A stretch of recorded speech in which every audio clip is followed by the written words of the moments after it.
and it's hard to explain why it was that particular event, especially since we know that the Nazis were already dealing with the extraterrestrials as early as 1933.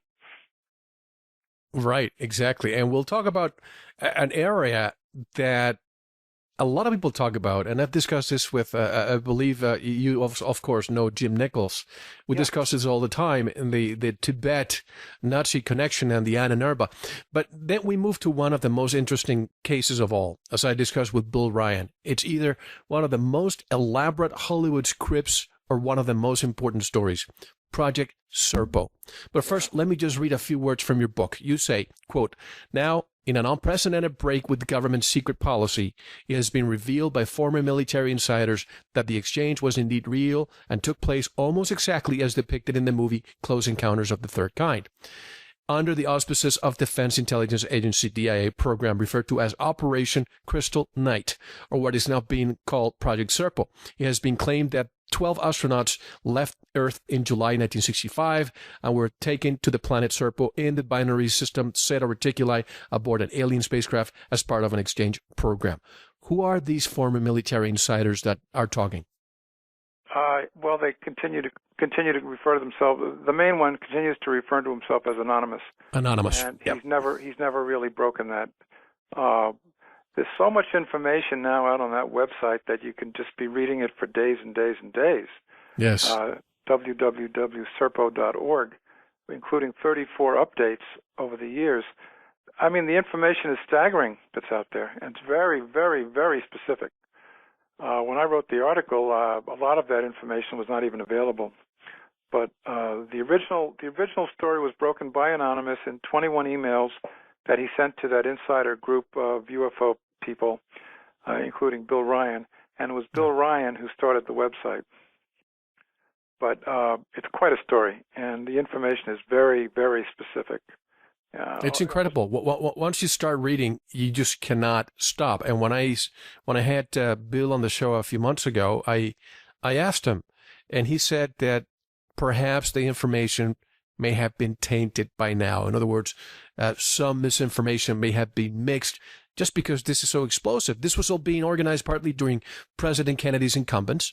Some speculate that one of the multiple reasons why he was assassinated, I think it was the Demona issue, but no need to get into that one now, but that he wanted to take the opportunity to advance disclosure by confirming this exchange program. Do you think that was true about Kennedy? I do. He had a very strong opposition to government secrecy. And his speech on that subject is even now on the internet, on YouTube, that he gave on that subject. That's one of the reasons I think that he started the moon program. Was he thought perhaps by starting it that way he could slowly get the information out. But I can't, I'm just guessing when I say that was the reason he was assassinated. I don't know. I'm just putting it out there. Of course. There were a lot of other people that had strong reasons for killing him as well. So who knows? And that's why we start our show with Kennedy's voice talking about secrecy. But the next chapter discusses another fascinating topic, crop circles. You have encapsulated some of our favorite topics in your book, and many of the characters involved have been past guests of this show. But talking about crop circles, you mentioned my very favorite crop circle of all. And when I had Colin Andrews on the show, he burst my bubble, Len, because I was mentioning how my favorite one of all was the alien next to the binary code crop circle. And he basically said that he suspects that could have been man-made during the time the movie Science was being produced as a marketing ploy. What's your take? And how can we produce such an incredible crop circle with technology?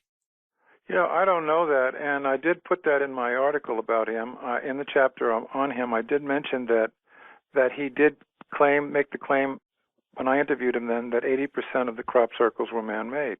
Yeah. But that study that he did was financed by Rockefeller. Right. Now, Rockefeller was also interested in UFO disclosure, so I would think he would not want to push the human element at all if he was at all biased, which I don't know if he was or not. But that particular crop circle was so detailed. I mean, don't forget they had a complete CD in the wheat Yeah. with binary code and a message. How could anyone have done that overnight? How could any humans have done that overnight? It would take incredible technology, as far as I'm concerned. Sure. So I'm amazed that Andrews stuck to that story. You know, I had interviewed him about 10 years earlier for the magazine, and at that time, in fact, he was the first person I ever interviewed for Atlantis Rising back in 1996. And at that time, he had no theory as to the fact that these could have been done by humans. At that point, he was totally convinced that they were of alien origin. So he changed over the years. Now, when you interviewed him, were you convinced by him that they were made by humans? What was your reaction? Well, we discussed both sides of the story. We have to look at all the angles. Of course, there's the Doug and Dave. You probably heard those names. Yeah. I don't think that with sticks and rope you can create such an elaborate crop circle. However, that morning, the day I had Colin on the show, I received this mysterious email from somebody who said that he replicated a crop circle using a microwave and maser technology, and told me that our own government has the capability using satellite technology to produce these. I really don't think that somebody on the ground is creating this. However, I also don't have any proof that it's one, alien, or two, our technology. I just think it's just incredible creations you see all over the place. Well, it's possible. It's possible that the technology does exist. I mean, the government has a lot of secret technology. Let's face it, right. that we don't know anything about. But what makes me continue to think that it is of alien origin is the subject matter. I don't think any humans have the ability to make these kind of incredibly mysterious glyphs. Right. You know what I'm saying? It's almost like there's signs for maybe, I mean, could it be, let's not call them art, but signs for alien races that just fly by and almost like saying, oh, we were here, and just so that somebody else can look at them. But here's another area that I discussed with him. You also mentioned this name, since you mentioned the name Paul Weigel, who was another crop circle investigator who died at the age of 44 from mysterious circumstances. Left really? his house. I didn't know that. Yeah. Oh, yes. I investigated this a lot when I had Colin on the show. He left his house, left the keys to his car behind, and all of a sudden was found dead next to a river. And in the same week, another colleague of Colin Andrews, another crop circle investigator, Dr. John Sherwood, is also found dead. Is this a coincidence? I don't think so. What's your take on these? I doubt it. I doubt it. What year was that? Do you happen to know? Yes, this was on February 20th, 2009. Yeah. Okay. Well, you know, I think that there is a lot of suppression going on, and Colin was getting onto that suppression because in my interview with him, I asked about the government's involvement, the British government's involvement, and he said yes, there was involvement. In fact, Operation Blackbird was completely taken off the air. Right. Blackbird was an attempt to post cameras overnight and watch what happened in the fields. And when they got the results, apparently they just completely blacked it out. Not only that, but at the studio, they were releasing this information. All of a sudden, the studio lights, even the emergency generators, shut down. Yeah, so they obviously want to keep this a secret. I think the CIA is probably involved too. I'm sure they are. And See, the question I have is why? Why and what is the purpose of these? What are they trying to tell us? Whether it's us or whether it's them, meaning the extraterrestrials, what is the purpose? What are they trying to tell us? I think they're trying to let us know about their presence, A. B, they're trying to convey certain information that we should be able to figure out by now. I think all the UFO appearances in the skies all over the world are deliberate. They're here to tell us that they're here. And the crop circles fall under that same category. We're here. And we're here to help you get through what's coming. I think that's the message. But they can't actually land in a public place and make it obvious for a lot of reasons. First of all, a lot of military people are on alert to shoot them down. Yeah. And according to Philip Corso, we have the ability to do that now from satellites. So there's danger for them to actually put in a real appearance.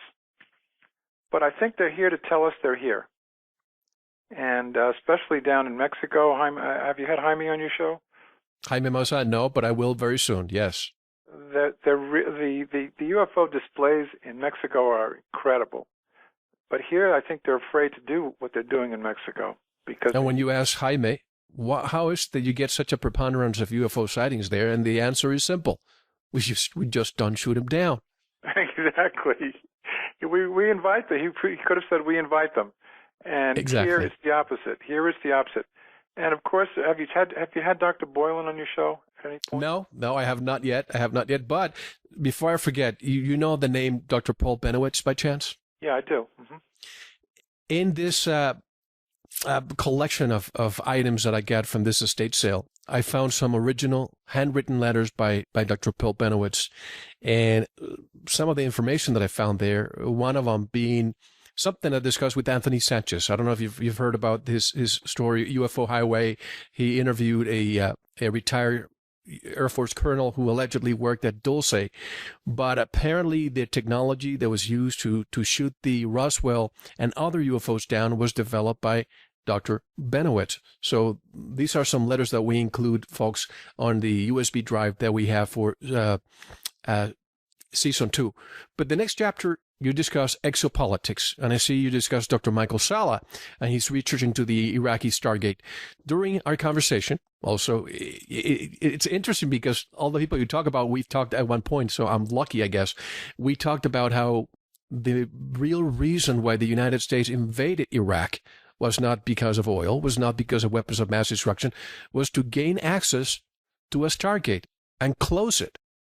Please elaborate. Well, that was Sala's theory, and yeah. when I interviewed Sala way back in, and that became that article became chapter I think it's chapter 11 in the book. I can't recall. When I interviewed him at that point, he elaborated on that. He had already written the article on his website, and that's why I wrote about it, because it was such an incredible story. But it made a lot of sense when you consider.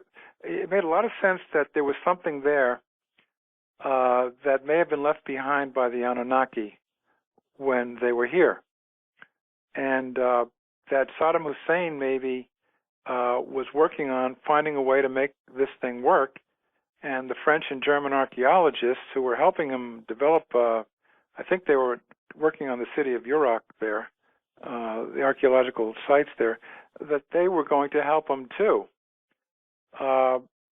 Figure out how to use this thing, whatever it was. And I think that Sala was right in that theory. I think that probably was the real reason for the invasion of Iraq, because, why was there such urgency if it was all about oil? Oil doesn't necessarily require that we get there and do it quickly, but closing that Stargate would give them a reason for such urgency. And I have no doubt whatsoever that Stargates do exist. I don't know how you feel about that, but Stuart Swerdlow also confirms this and says that that's exactly that. The Stargate was underground somewhere in Baghdad. But if you notice, one of the first things the U.S. military did when they arrived in Baghdad, instead of going to the oil fields or more important areas, they went directly to the museums, and they took over.